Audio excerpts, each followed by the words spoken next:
Marcos, capítulo de número 8, a partir do versículo de número 34. Aleluia. Marcos, capítulo 8, a partir do versículo de número 34.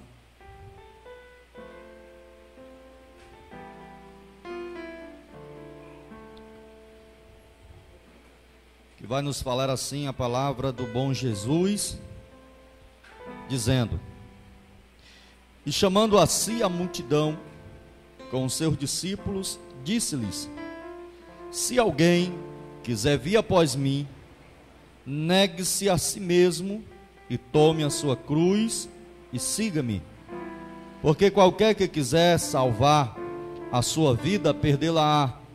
Mas qualquer que perder a sua vida por amor de mim e do evangelho, esse a salvará. Pois que aproveitaria o homem ganhar todo mundo e perder a sua alma? Ou que daria o homem pelo resgate da sua alma? Porquanto qualquer que entre essa geração adúltera e pecadora se envergonhar de mim, das minhas palavras, também o Filho do Homem se envergonhará dele, quando vier na glória de seu Pai com os santos anjos. Amém? Feche teus olhos, mantenha tua Bíblia aberta e oremos. Senhor Deus, em nome de Jesus, aqui nós estamos na tua presença para juntos recebermos uma palavra dos altos céus.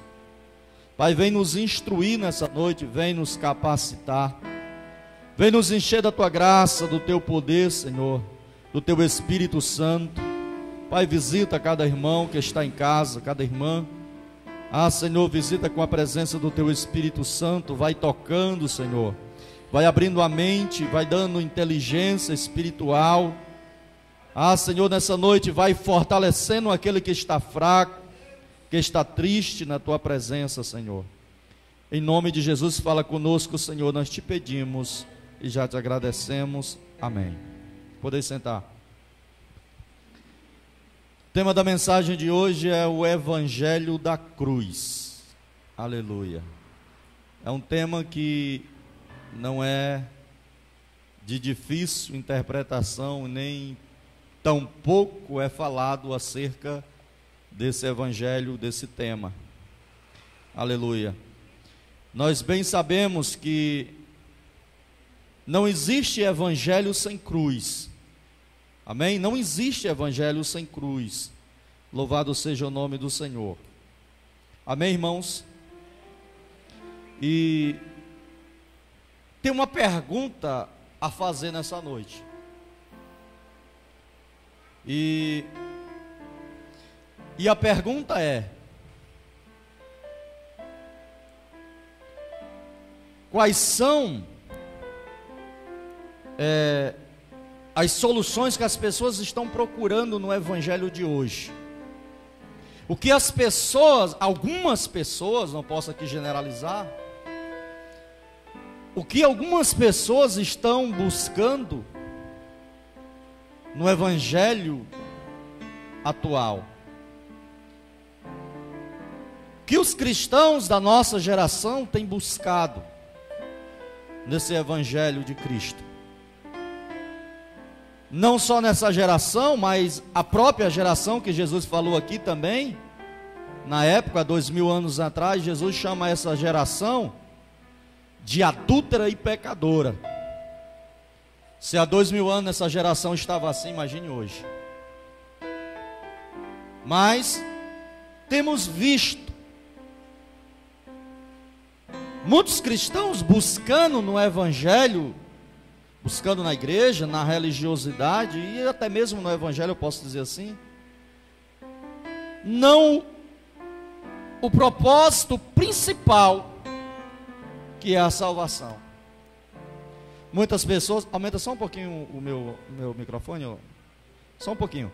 Muitas pessoas têm procurado no evangelho de Cristo, ou têm entrado nas igrejas, têm aceitado a Jesus, não somente com esse propósito de salvação, e às vezes nem é só por esse propósito, mas alguns têm entrado porque precisam de uma cura.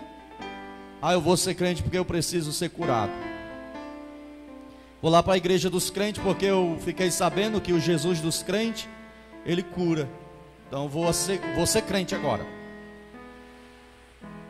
E o evangelho que muitos por aí estão ensinando não é um evangelho de cruz. Já não se prega mais esse tema como um tema principal.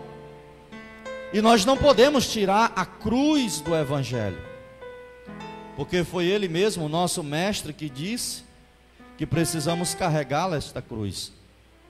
Louvado seja o nome do Senhor. Então, o que as pessoas estão buscando hoje? Algumas pessoas, porque as igrejas que estão abarrotadas de pessoas, muitas vezes são igrejas que as pessoas perderam o foco principal.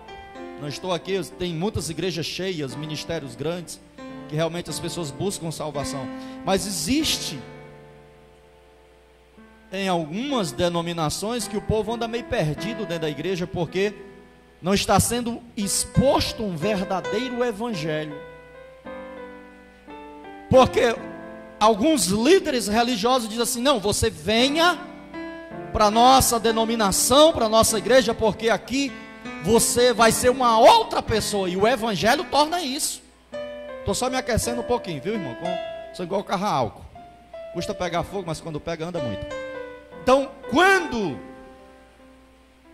eles vão para a igreja com essa proposta, que Jesus é apenas aquele que vai transformar, vai proporcionar um bom relacionamento, um bom emprego, uma boa prosperidade, e Jesus faz isso sim, com certeza.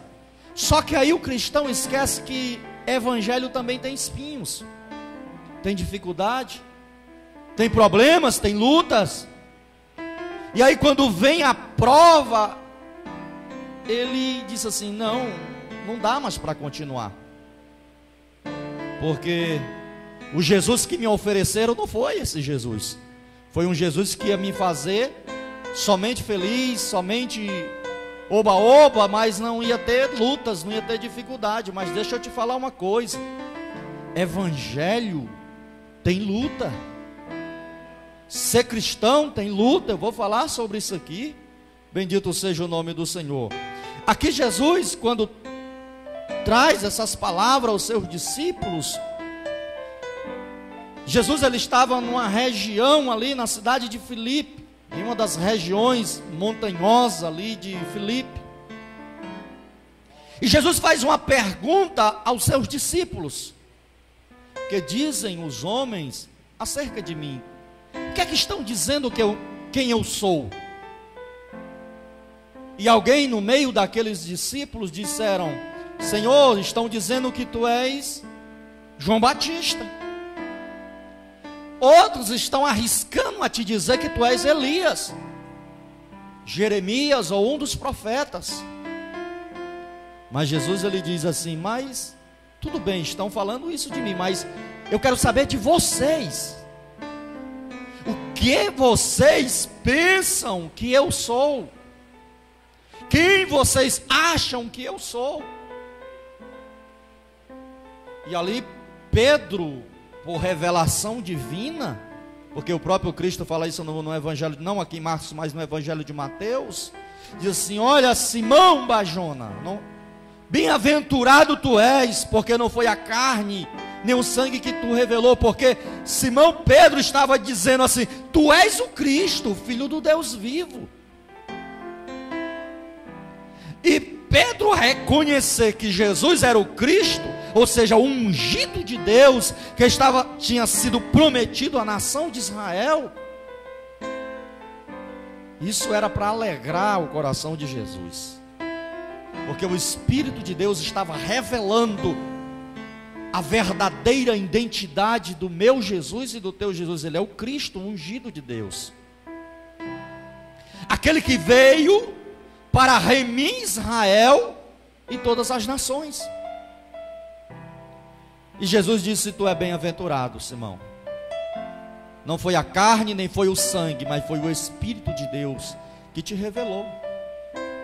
Só que quando Jesus, ele começa a ensinar os seus discípulos, dizendo: mas importa que o Filho do Homem venha padecer muito, e ele vai ser rejeitado pelos anciãos, pelos príncipes, dos sacerdotes, dos escribas, e ele também vai ser morto, mas depois de 3 dias ele irá ressuscitar. Quando Jesus fala isso, Pedro, mesmo Pedro que falou isso para Jesus, ele chama Jesus à parte e começa a repreender Jesus. Não, mestre, não deixa que isso te suceda. Se ele reconhece que Jesus era o Cristo, o ungido, ele deveria reconhecer que o ungido de Deus veio para isso. Cordeiro que foi morto desde a fundação do mundo. Quando Deus criou o mundo, Deus já criou o plano de salvação para a humanidade. Deus, pelo um atributo chamado onisciência, sabia que a humanidade iria se apartar da sua presença, e Deus já tinha um plano de salvação. Mas Jesus diz assim: para trás de mim, Satanás, porque tu não conheces as coisas de Deus, senão a dos homens. Jesus estava falando, ensinando os seus discípulos, que era necessário ele padecer e ser rejeitado. Irmão, o nosso mestre padeceu e foi rejeitado. Quem somos nós para ficarmos ofendidos com uma rejeição? Porque existe muitos crentes mimimi, não é verdade? A geração de crente hoje que não entendeu o que é o evangelho estão muito delicados, são cheios de não me toque, por tudo fica magoado. Fiquei magoado com a doutrina do pastor, é muito pesada, Deus me livre, não vou mais para aquela igreja. Irmão, a doutrina é de Cristo, o pastor só está pregando, a palavra é do Senhor. Crente que não é experimentado, não é provado, não é confrontado, ele não consegue perseverar até o fim, porque evangelho é confronto. Me prove isso, pastor. As pessoas vieram para ouvir João Batista próximo ao Rio Jordão. Qual era a mensagem de João? Raça de cobra. Em outras palavras, João falou isso. Raça de víboras, quem vos induziu a fugir da ira vindoura? E qual era a mensagem de João? Arrependei-vos, porque é chegado o reino de Deus. Qual era a mensagem de Jesus? Arrependei-vos, porque é chegado o reino de Deus. João Batista falou para Herodes: não é lícito pegar a mulher do teu irmão. Perdeu a cabeça, porque existe muitos crentes que não querem mais ser confrontados. Existe igreja que pastores estão tirando o culto de doutrina, porque os irmãos estão muito delicados, não aguentam mais doutrina. E doutrina é ensinamento, irmão. Doutrina é manter o crente na linha, alinhado com a vontade de Deus. Não, vamos tirar o culto de doutrina, porque é o culto que os irmãos menos gostam. Eu já penso diferente aqui, porque eu sei que vocês amam a palavra de Deus, porque é a palavra de Deus que traz transformação. Aleluia. Então, nosso mestre advertiu aos seus discípulos que ele iria padecer, ser rejeitado e ser morto. Mas nós não queremos padecer nada pelo evangelho, não queremos perder nada. Ficamos Crente se desvia por causa de uma rejeição. Irmãos, crentes se desviam por causa da primeira ameaça que vem para eles, mas não é isso. Evangelho não é isso. Louvado seja o nome do Senhor. Jesus está falando aqui para os seus discípulos: se alguém quiser vir após mim, negue a si mesmo. E o que é negar a si mesmo, irmão? Negar a si mesmo, primeiro ponto, a gente deve analisar. Negar a si mesmo é princípio de salvação. Você nunca vai ser salvo se você não negar você mesmo. Se eu não negar as minhas próprias vontades. Porque a vontade da nossa carne, ela sempre vai ser inclinada para as coisas da carne, mas a do Espírito para as coisas do Espírito. Se você não negar a você mesmo, infelizmente você está num caminho de direção oposta ao céu. Tem que negar a si mesmo. Jesus estava falando para eles: vocês precisam negar a si mesmo. Isso é princípio de salvação. E eu tenho como exemplo o jovem rico, lá em Marcos capítulo de número 10, do versículo 21 ao 22, quando ele chega para Jesus, e os seus discípulos dizem: bom mestre, o que farei eu para herdar a vida eterna? O que farei eu para herdar o reino de Deus? Para me salvar? Jesus disse para ele: sabe os mandamentos? Jesus cita os mandamentos para ele e diz assim: tudo isso eu tenho guardado desde a minha mocidade. Todos esses mandamentos eu já guardo. Jesus disse para ele: tu queres ser perfeito? Ainda te falta uma coisa. Toma tudo que é teu, vende, dá aos pobres e vem e me segue. Olha o que Jesus falou para ele. Jesus disse assim: tu queres ser perfeito? Tu está dizendo que tu guarda os mandamentos de Deus. Qual é o primeiro mandamento? Amar Deus sobre todas as coisas e o próximo como a si mesmo. O primeiro mandamento. No primeiro mandamento o jovem rico já caiu. Me prove isso, pastor. Porque quando Jesus diz assim: vende tudo que tu tem, porque Jesus sabia que o seu coração estava preso às riquezas terrenas. Jesus, ele só quis provar para aquele homem que ele cairia no primeiro mandamento. Porque quando Jesus chamou ele e disse: vende o que tu tem, dá aos pobres e vem e me segue, porque tu terás um tesouro no céu. Irmãos, quem tem uma mente voltada para o tesouro que está no céu, ele não está preso nos bens terrenos. Quem ama a Deus de verdade entende esse princípio. Entende isso. Jesus disse: isso é negar a si mesmo. Jesus estava dizendo: nega o amor que tu tem aos bens materiais, porque eu tenho um bem maior para ti, um tesouro no céu, que o ladrão não mina, a ferrugem não corrompe. Mas você sabe o que foi que aconteceu? Ele se entristeceu, não disse mais palavra alguma e foi embora. Não seguiu a Jesus. Perdeu a salvação. Porque ele é o único caminho, foi falado aqui nessa noite. A verdade e a vida. Louvado seja o nome do Senhor. Então, esse é o primeiro ponto que a gente deve ressaltar: o que é negar-se a si mesmo. É entender que isso é princípio de salvação. O segundo é renúncia. E eu gostaria que você analisasse um texto que está em Lucas 14, versículo 33, que Jesus ele diz dessa maneira: quem não renuncia a tudo quanto tem, não pode ser o meu discípulo. Foi Jesus que falou. Isso é negar a si mesmo. Negar a si mesmo é renunciar o seu próprio eu, as suas próprias vontades. Negar a si mesmo é você dar o outro lado da face para ser batido. Isso é negar a si mesmo. é negar as suas próprias vontades, é negar a sua dureza de coração e liberar o perdão.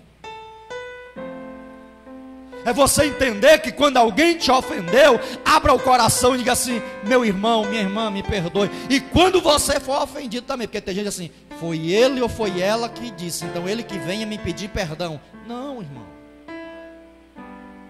O Evangelho nos ensina que se nós conseguirmos se reconciliar com esse irmão, a gente ganha ele.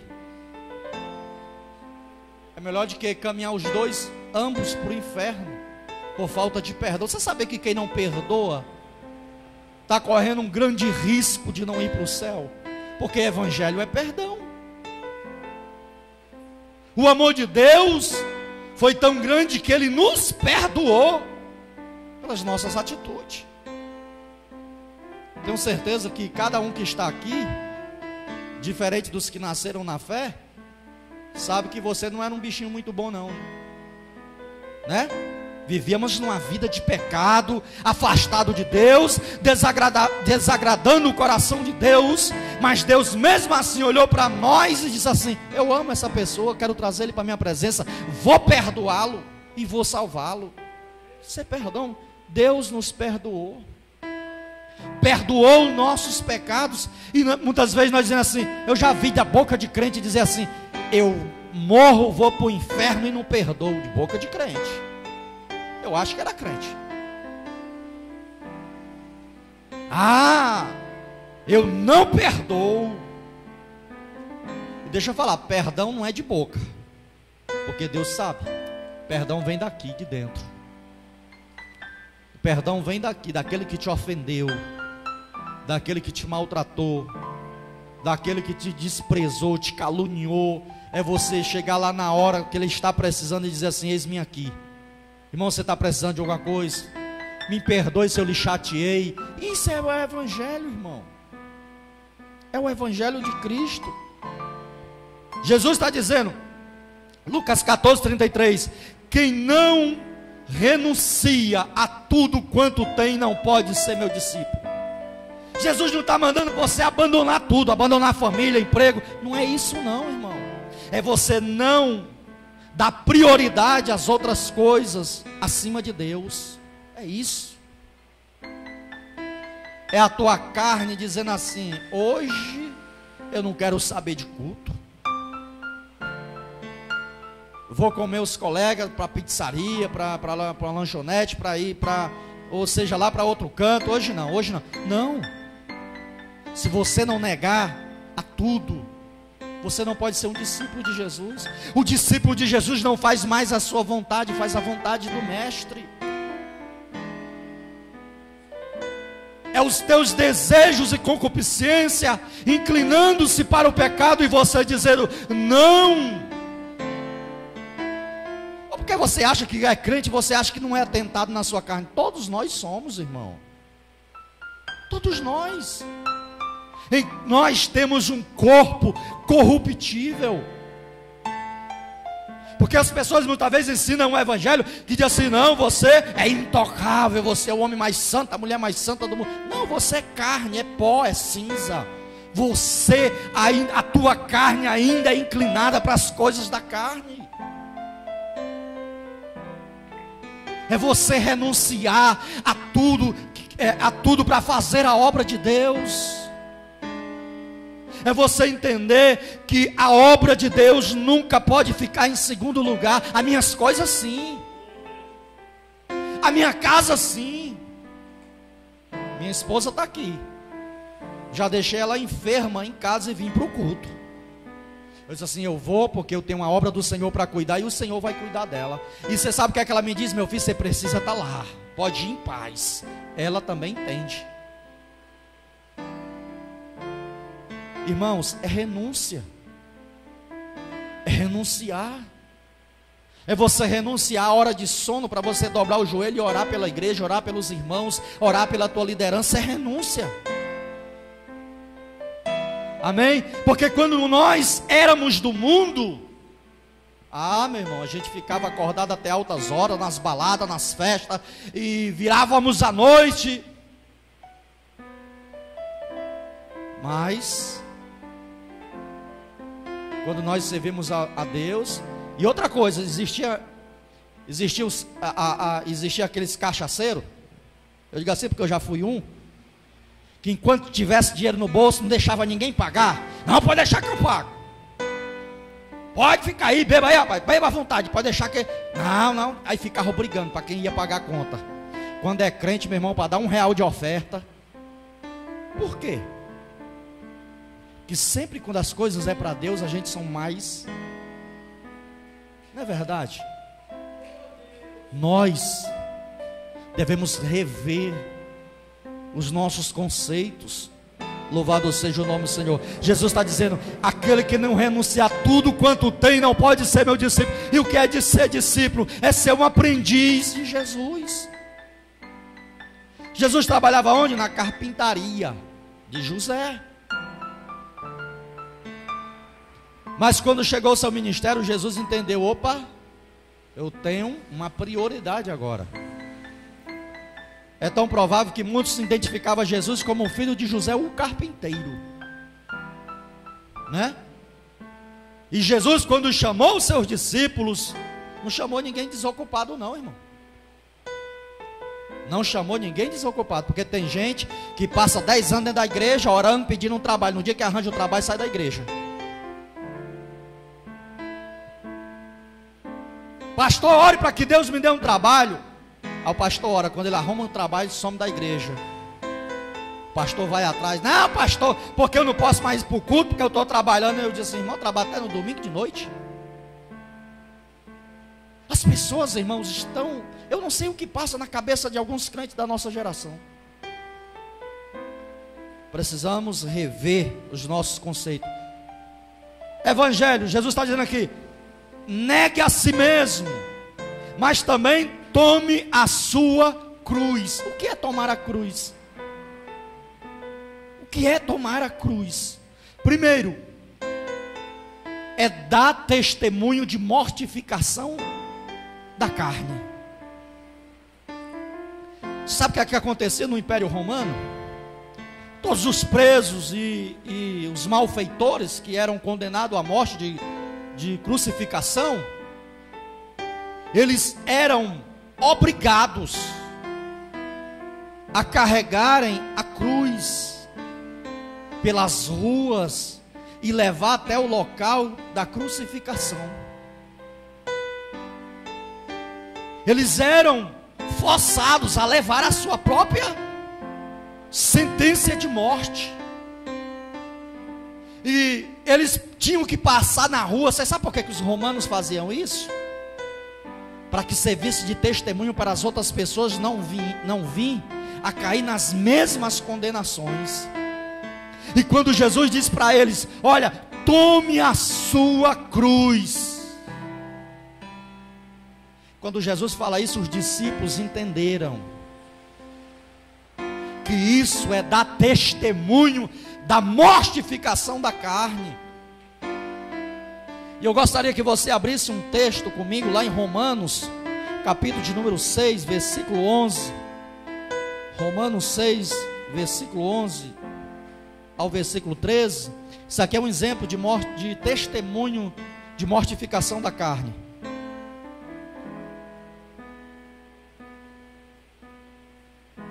Romanos,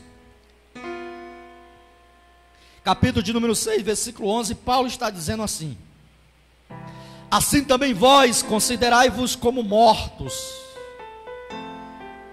Amém? Considerai-vos como mortos. Para quê? Para o pecado. Não é um morto fisicamente, nem espiritualmente dentro da casa do Senhor, que não tem coragem de abrir a boca para dar um glória, não é isso que Jesus está falando. Porque tem crente que mais parece aquele zumbi, né? Zumbi evangélico. Ele entra na igreja, senta na cadeira, quando ele passa, os irmãos ficam tudo congelado, porque é tão frio, que para dar um glória a Deus, só a perna da cadeira quebrando. Não é verdade?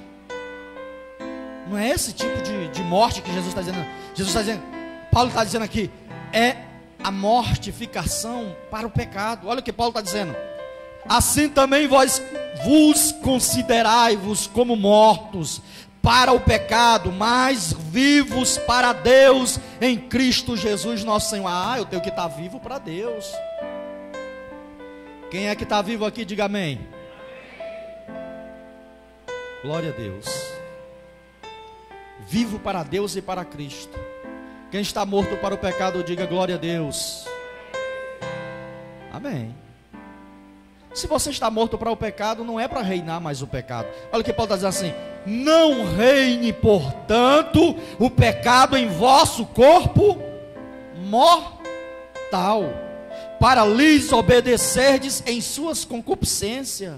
Se Paulo está dizendo assim: se vocês se consideram mortos para o pecado, não reine mais o pecado em vocês. Eu só me desvio no carnaval, no Pindorecana e nas festas juninas. Depois eu me reconcilio. Cuidado que você pode ir lá e não voltar mais. Pastor, eu vou só me desviar uns dias aqui, porque eu preciso, sabe, de um negócio aí que eu tenho que fazer. Cuidado, você pode não voltar mais.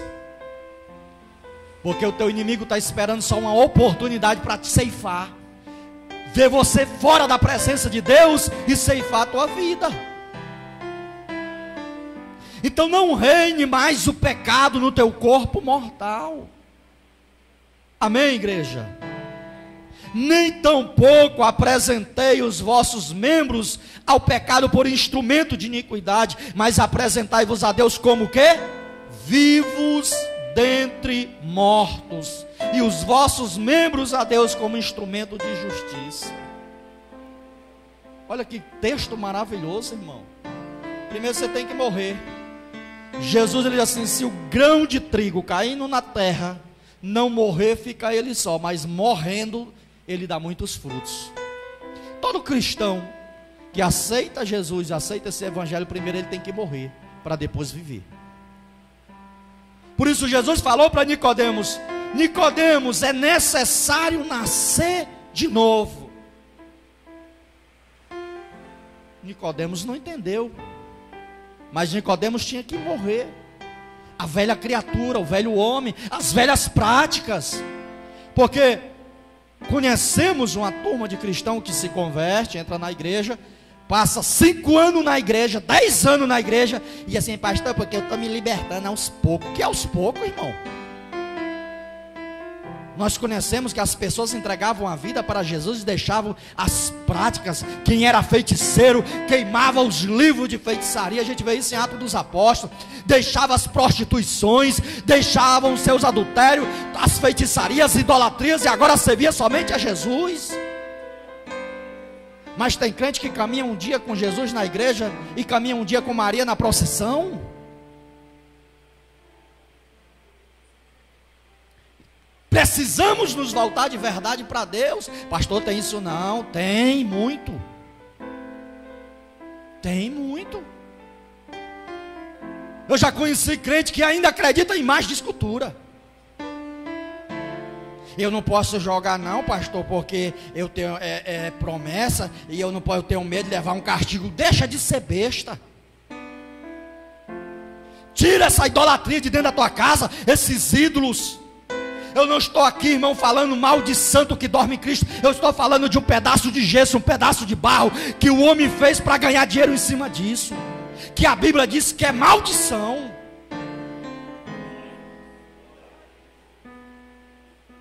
Aí a tua vida muitas vezes não muda, você sabe por quê? Porque o teu ídolo não quer sair lá de dentro.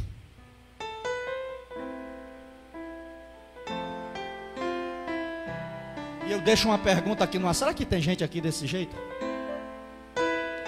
Porque o Espírito Santo não vai pregar uma mensagem para que não tenha alguém. Se é com você, Deus está falando: se desfaz disso. Se há pornografia que muitas vezes tu encontra nos momentos que tu está só, se desfaz disso. Não reina o pecado no teu corpo mortal.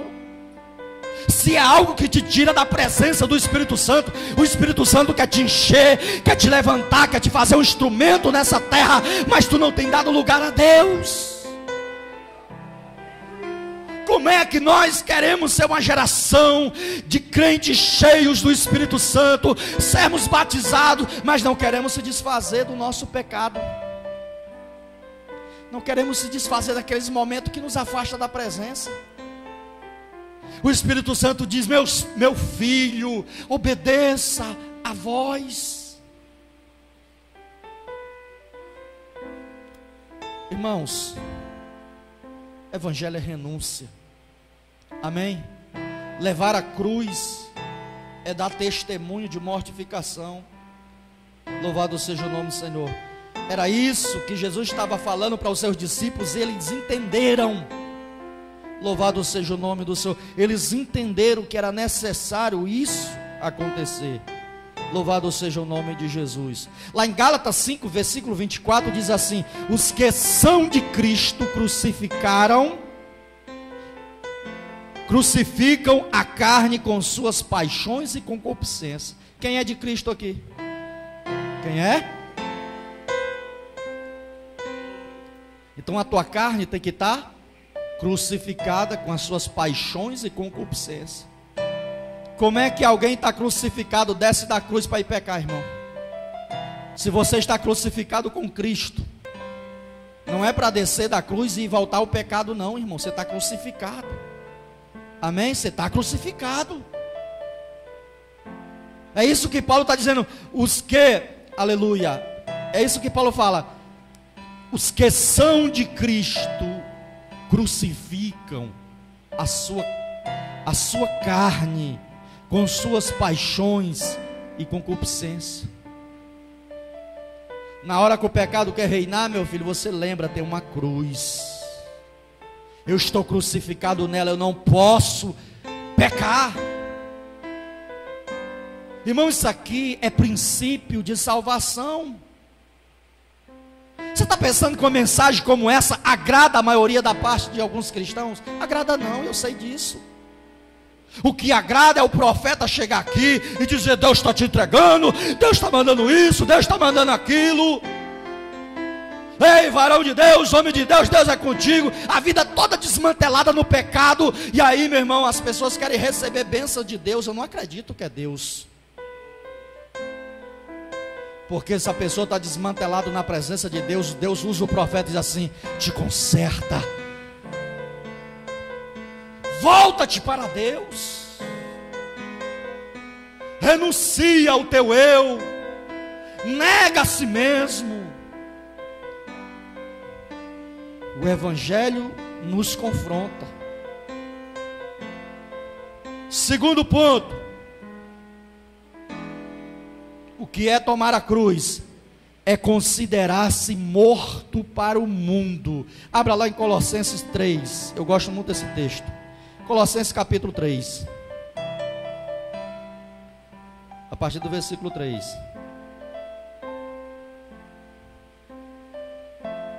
Colossenses capítulo 3.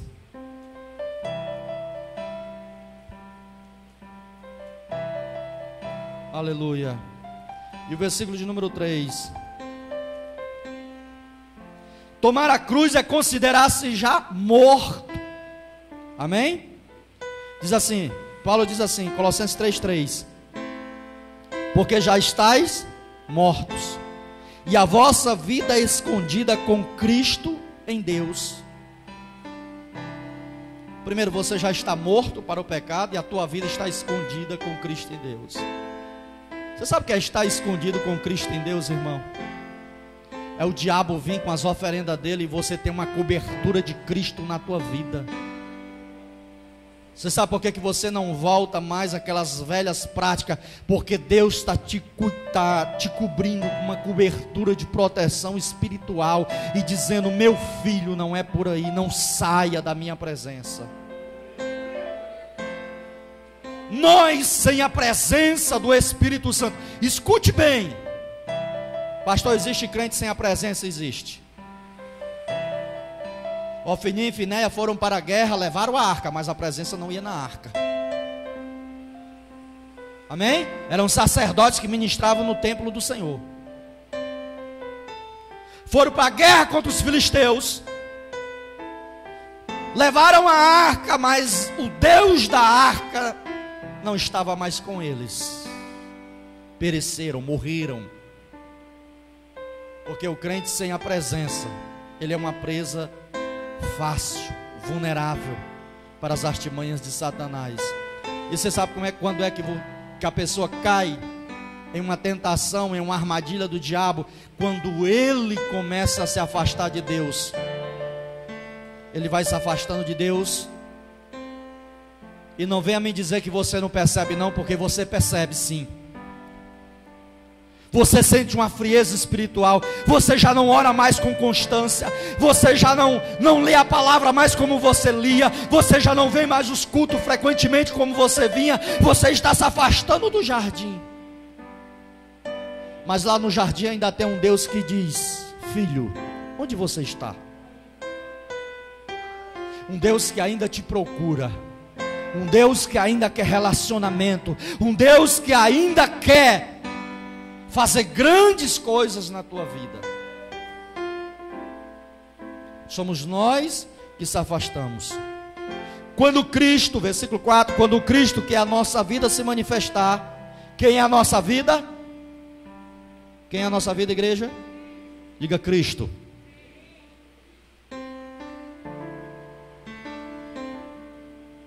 Quando Cristo, que é a nossa vida, se manifestar, então também vos manifestareis com Ele em glória.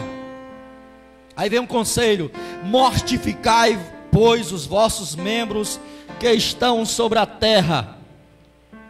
A prostituição. Vamos ver quais são os membros? Prostituição. A impureza. Amém? O apetite desordenado. Isso vale para alimentação e até mesmo para o sexo. Tem gente que é desordenada em tudo. Come mais do que um glutão desesperado. Quanto mais come, mais quer comer, quer encher a pança. Uma pessoa dessa não tem como andar no espírito não, meu irmão. Está na carne. Ele não se controla diante de um prato de comida. Tem que ser montanhosa. E tem que repetir. A palavra de Deus diz que isso é glutonaria. Amém? Está dizendo assim: prostituição. Todo mundo sabe o que é prostituição. Amém? Todo mundo sabe. Adorar outros deuses é prostituição. Amém? Tirar a adoração de Deus para um outro ser é prostituição. Vender o próprio corpo, prostituição. Amém? Adulterar o peso, a medida, é prostituição. E o que é impureza? É tudo que te traz sujeira espiritual. Tem gente que é impuro no olhar. Você sabe aquele cabra que olha para uma mulher, meu irmão, a mente dele é um raio-x. É um raio-x. E não é só homem não, tem mulher também. E a mulher, deixa eu falar aqui um segredo: a mulher tem um poder de observar 10 vezes mais do que o homem. Ela dá só uma olhada, pronto, guardou, bateu a foto na mente. O homem, a mulher tem que passar, ele tem que olhar até quebrar o pescoço para bater o raio-x. A mulher, ela passou, olhou assim, pronto, filmou, tirou a foto. Isso é carne. Tá vendo a carne aqui, ó? Tá querendo botar o pastor para dançar, viu? Ó. Não. Morte, o quê? Prostituição, impureza, apetite desordenado, havia concupiscência, avareza, que é o quê? Idolatria. O que é avareza? Amor ao dinheiro. Amém? Se cabule não, meu filho. Pode tocar, viu? Mas não toca aquele negócio não, que já tem uns irmãos aqui que não... Viu? Tá muito... Ó. Avareza, que é idolatria. Amém? Avareza, que é idolatria. O amor ao dinheiro. Então, precisamos considerar como mortos. Quem está entendendo, diga amém. Glória a Deus. Terceiro ponto, Jesus está dizendo: negue a si mesmo, é o primeiro. Não, negue a si mesmo, tome a sua cruz. Terceiro, e siga-me. É o terceiro ponto que eu quero ressaltar aqui. E seguir Jesus dar ênfase sempre à sua voz. Eu gostaria que você abrisse um texto comigo lá em João 10. João 10, versículo de número 4. Seguir Jesus é dar ênfase à voz de Jesus, à palavra de Jesus. João 10, versículo 4, Jesus está dizendo assim. Eu vou ler a partir do 3 para a gente entender melhor. A este o porteiro abre, e as ovelhas ouvem a sua voz. Quem é que ouve a voz de Jesus? As ovelhas. Quem é bode, diga amém. Opa, meu filho, vem para cá, venha se reconciliar. Agora eu fiquei com medo do Cleiton, mas foi uma pegadinha, viu, Cleiton? Te perdoo. Quem é bode, diga amém. Ainda ouvi um amém, meu irmão. Depois nós vamos orar, viu, irmão, para você se tornar ovelha. Isso é para ver se você está ligado na mensagem, irmão. Mas quem é ovelha, diga aleluia. Eu vou ficar com as ovelhas. Amém? Eu vou pastorear as ovelhas, porque bode dá chifrada. Vamos lá. A este o porteiro abre, e as ovelhas ouvem a sua voz, e chama pelo nome as suas ovelhas, e as traz para fora. E quando tira para fora, as suas ovelhas vai adiante delas, e as ovelhas o seguem, porque conhece o quê? A sua voz. Quem conhece a voz de Jesus? Amém? Nós seguimos a Jesus porque conhecemos a voz dele. Mas de modo nenhum seguirão o estranho, antes fugirão dele, porque não conhecem a voz dos estranhos. Você sabia que isso aqui no reino animal tudo que está na palavra de Deus é com grande sabedoria, é de inspiração divina, sem sombra de dúvida. Jesus só usou acontecimentos comuns do cotidiano de um pastor. Você sabia que quem cuida de ovelha, ela conhece a voz daquela pessoa que cuida dele? Eu já vi, por exemplo, pessoas que cuidam de gado, ou seja, de animais, até mesmo cavalo. Chega alguém na porteira daquele curral, pode até gritar, o animal não dá bola nenhuma. Mas eu já vi, o animal conhece pelo cheiro, o animal conhece de longe, quando ele vai trazendo a ração, e aí ele já vem para perto, o dono chama, e todos os animais vêm e obedecem à voz do dono, daquela pessoa que cuida. Isso é do animal, irmão. Isso é do animal. Então o pastor de ovelha, quando ele chega no curral das ovelhas, ele abre a porta. Você já viu o pastor chamar pastor falando de ovelha, de animais, de chamar as ovelhas, e assim, como nós chamamos pessoas? Não, eles chamam de uma forma lá, né, que eles usam de linguagem, que as ovelhas entendem pelo timbre e não pelas palavras, porque ovelha é um bicho irracional, né? Se você falar a palavra humana, ele não vai entender. Mas você sabe por quê? Porque eles seguem pelo timbre. Eles conhecem o timbre da voz daquela pessoa que cuida delas. Então quando ele chega lá e fala, todas correm para a porteira. Mas quando chega o estranho, ela não faz isso. Eu digo porque eu já vi muito isso. Eu já vi isso, muito, inúmeras vezes. Os animais têm esse poder de apercepção, de entender o timbre de voz daquele que cuida dele. É isso que Jesus está dizendo, olha, de modo nenhum seguirão o estranho, antes fugirão dele, porque não conhece a voz dos estranhos. Mas tem muita ovelha que sai do aprisco, porque não estão dando ouvido à voz do bom pastor. Vocês sabiam disso? O bom pastor está chamando E muitas vezes ela não está indo, está dando ouvido à voz do estranho. Como é que nós damos ouvido à voz do estranho? É quando alguém chega para você e diz assim: rapaz, vai para a igreja hoje não, tem umas meninas lá que eu convidei para ir lá uma pizzaria, vamos lá com a gente. Vai hoje não, cara, vamos lá para o futebol. Vai para o culto, é só uma vezinha. O pastor nem vai sentir a tua falta. Você sabia que eu sinto a falta de quem falta aqui? Eu sei tudinho. Eu sei todos que faltam aqui. Amém? Até os que não se inscrevem, já sei, esse irmão não se inscreveu, mas talvez se inscreva domingo. Eu sei tudinho. Que a gente conhece. Amém? A gente sabe. Irmãos, é necessário nós darmos ouvidos à voz do bom pastor. Então, seguir a Jesus é dar ouvido. Amém? É dar ouvido, é dar ênfase à voz dele, conhecer a voz dele. Segundo, é trazer aborrecimento àqueles que não seguem a Jesus. Quem já aborreceu alguém que não segue a Jesus aqui? Levanta a mão. Eu já aborreci meus pais, irmãos, parentes, tios.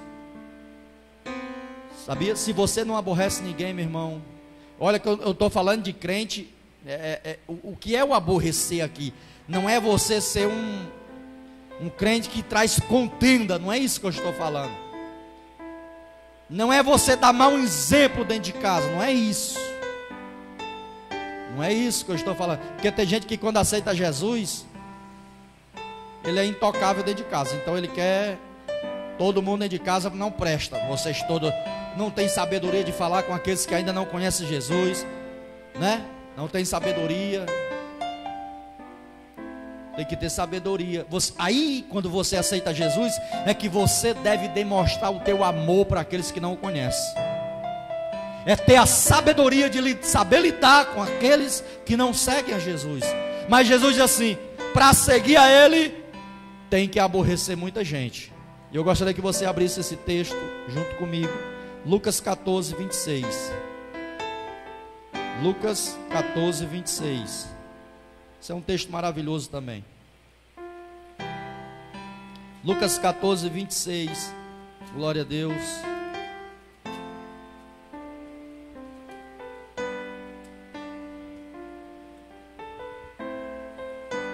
Lucas 14, 26.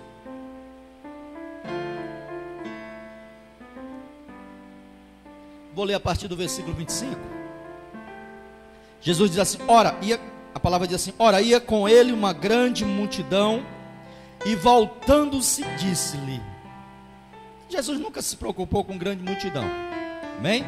Olha o que é que Jesus vai dizer: se alguém vier a mim, e não aborrecer a seu pai, e a mãe, e a mulher, e filhos, irmãos e irmãs, e ainda também a sua própria vida, não pode ser o quê?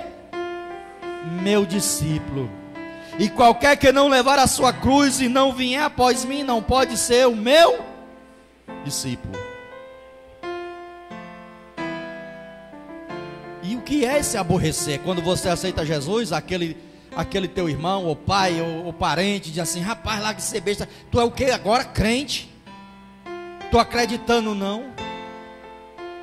Eu, meus irmãos, o meu filho, nós aborrecemos muito meu pai. Meu pai não gostava de crente. E ele ficava no portão da nossa casa, só que lá tinha dois portões, tinha um grande e um pequeno. E nós se arrumávamos, está aí a arbena de prova, eu se arrumava e saía escondido dele. Porque ele sentava no portão, primeiro portão pequeno, e ele sentava e deixava um pedaço de pau deste tamanho escorado no muro. Eu dizia assim: o velho quer me quebrar todinho com esse pedaço de pau, eu vou passar por aí não, né? Então ele pastorava a gente mesmo. Ele não queria saber. Ele disse para mim, estava ele e o meu tio. E ele disse assim: rapaz, agora esse negócio de crente, não sei o que, dizendo umas coisas. O meu tio disse assim: rapaz, deixa o menino quieto, porque é melhor ser crente que andar bebendo cachaça. Ele disse assim: pois eu preferia ele bebendo cachaça, mas eu. Meu pai falou isso. Porque eu sentava eu e o velho assim num bar, tomava uma caixa de cerveja, depois saia carregando ele. Então ele perdeu o parceiro de bebida. Olha que coisa feia, mesmo. Pai e filho bebendo, não é não? É coisa do cão mesmo, não é não? Um negócio desse. E aí eu arrastava o velho valente, que era um sirimago, não podia beber, que queria brigar com todo mundo. E aí quando ele perdeu, eu disse, não, prefiro ele bebedor de cachaça do que ser crente. Tem gente que não sabe o que pensa da vida mesmo, né, irmão? Porque quando eu bebia eu dava preocupação à minha mãe, dava preocupação à minha esposa, não ligava muito bem para os meus filhos, né? Mas eles começaram a ver a diferença de que ser crente é ser diferente. Meu pai não aceitava oração, está aí o presbítero Renato de prova, que é meu irmão. Meus pais não aceitavam oração. Mas antes dele partir, ele aceitou a oração, clamou por Jesus. No dia que ele morreu, eu orei por ele. A minha mãe ainda não entregou a vida para Jesus, mas eu ainda continuo orando, porque a salvação é individual, irmão. Amém? A salvação é individual. A Clemilda também sabe, né, Clemilda? Que acompanhava a gente, né? Íamos de bicicleta para o culto. E era uma bênção. Chegava do trabalho, trabalhava de servente dentro de obra, pegando sol na cabeça. Chegava 10 para as 7. Dava tempo para me arrumar, ainda chegava antes do culto começar. Ainda pegava muitas vezes lá de fora da igreja, não era na rua. Mas eu ia para o culto, cansado. Não nego para vocês não, teve um momento que eu embioquei no altar, de sono. Acordava muito cedo, trabalho pesado, ia para o culto. E tinha uma hora que os olhos fechavam, eu dizia, eu vou ficar aqui para dizer que está no Espírito. Quando fazia assim com a cabeça, eu dizia, glória a Deus. Mas eu ia para o culto. No dia que eu perdi um culto, o pastor, no outro dia foi da minha casa, pensou que eu tinha morrido. Não tinha WhatsApp, não tinha essas coisas que tem hoje, né? Porque era difícil, irmão. Amém? Jesus está dizendo aqui, aquele que não aborrecer não pode ser discípulo dele. Aleluia. Terceiro, priorizar a Deus e a sua obra missionária. Ninguém pode seguir a Jesus se não priorizar primeiro a Deus e a sua obra. E o texto que eu quero usar aqui é um texto de Lucas, capítulo 9, versículo 57 ao versículo 52, já vou estar encerrando. Jesus disse a um, aliás, nesse texto, um diz para Jesus, Senhor, eu te seguirei para onde quer que tu fores. Isso era um escriba que falou isso para Jesus. Jesus, ele disse, as raposas têm os seus covis, as aves têm os seus ninhos, mas o Filho do Homem não tem onde reclinar a cabeça. Aquele homem estava dizendo para Jesus, eu te seguirei para onde quer que tu fores, Senhor. Era um escriba. Escriba era bem remunerado, recebia bem pelo seu trabalho prestado. Mas Jesus disse assim, você quer me seguir?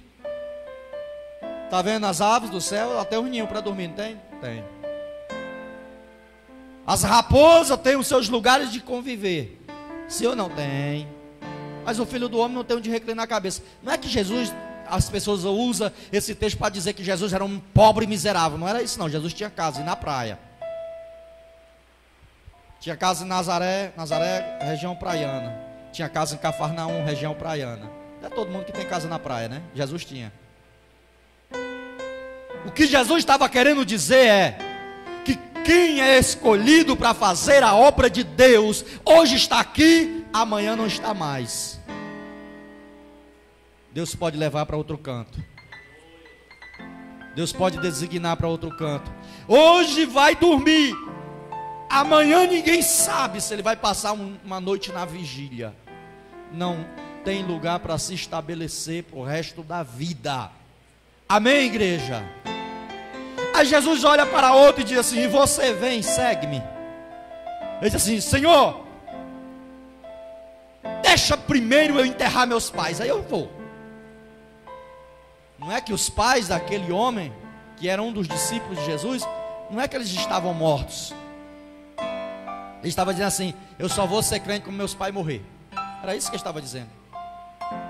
Mas Jesus disse para ele: olha, deixa os mortos enterrar seus mortos, e tu vem e segue-me. Jesus diz para outro: ei, segue-me. E ele deu uma condição para Jesus. Ele disse: Senhor, eu te seguirei, mas primeiro eu tenho que me despedir dos da minha casa. Jesus diz assim: ninguém que lança a mão do arado e olha para trás é apto para o reino de Deus. Quem já lançou a mão do arado aqui? Ninguém? Quem quer aceitar Jesus aqui? Porque se não levantou a mão, pastor, não sei nem o que é arado, homem. Arado é uma espécie de ferramenta que era usado na lavoura para cortar a terra para o plantio, puxado por um boi. E na ponta daquele arado tem uma lâmina que ela rasga a terra. Então quem trabalha com aquele arado pega a mão, de um lado a mão e a outra mão no outro lado, uma espécie de madeira em forma de triângulo com a ponta no final, e o boi sai puxando. Ele tem que estar olhando para frente, porque se ele tirar a visão, a linha pode sair torta. Ele pode perder o rumo do plantio. Então Jesus estava dizendo assim: aquele que põe a mão ao arado e olha para trás não é apto para o reino de Deus. Jesus está dizendo: aquele que me aceita e se torna meu discípulo e retrocede, não serve para a minha obra. É isso que Jesus está dizendo. Amém? Era isso que Jesus está dizendo. Fica de pé em nome de Jesus. Priorize a obra de Deus. Ele diz: porque qualquer que quiser salvar a sua vida, perdê-la-á, mas qualquer que perder a sua vida por amor de mim e do evangelho, esse a salvará. Pois que aproveitaria o homem ganhar todo o mundo e perder a sua alma? O que adianta, irmão? Ganharmos o mundo inteiro e no final perder a nossa salvação? Portanto, qualquer, versículo 38, que entre esta geração adúltera e pecadora se envergonhar de mim e das minhas palavras também, o Filho do Homem se envergonhará dele quando vier na glória de seu Pai com os santos anjos. Não podemos nos vergonhar das palavras de Jesus e nem de Jesus. Você sabia que tem crente que tem vergonha de andar com a Bíblia? Pastor, aqui não tem não. Olha que deve ter sim. Não, pastor, porque minha Bíblia é no celular. Ah, é, né? Não, pastor, é porque eu não posso carregar a Bíblia para todo canto. E se alguém te fazer uma pergunta? Não, pastor, eu não posso dizer que eu sou crente lá, que meus colegas vão me chamar de quadrado. Pois continua sendo redondo. Crente Skol. Conhece o crente Skol? Redondo. Né? É redondo. Rola até o inferno. Mas o quadrado não, dá um trabalho para o diabo, que é uma coisa medonha, viu? Irmãos, é necessário colocarmos essa palavra em prática. Amém? Colocarmos em prática. Fomos chamados para renunciar ao nosso próprio eu, tomar a cruz de Cristo, seguir a Cristo, ser discípulo de Cristo, ser servidor na obra de Deus, não retroceder. Jesus não te chamou para você desistir. Jesus não te chamou para você morrer no meio do caminho. Jesus te chamou porque Ele tem um propósito através da tua vida. Louvado seja o nome do Senhor. Jesus tem um propósito de salvação na tua família, dentro da tua casa, com teus filhos.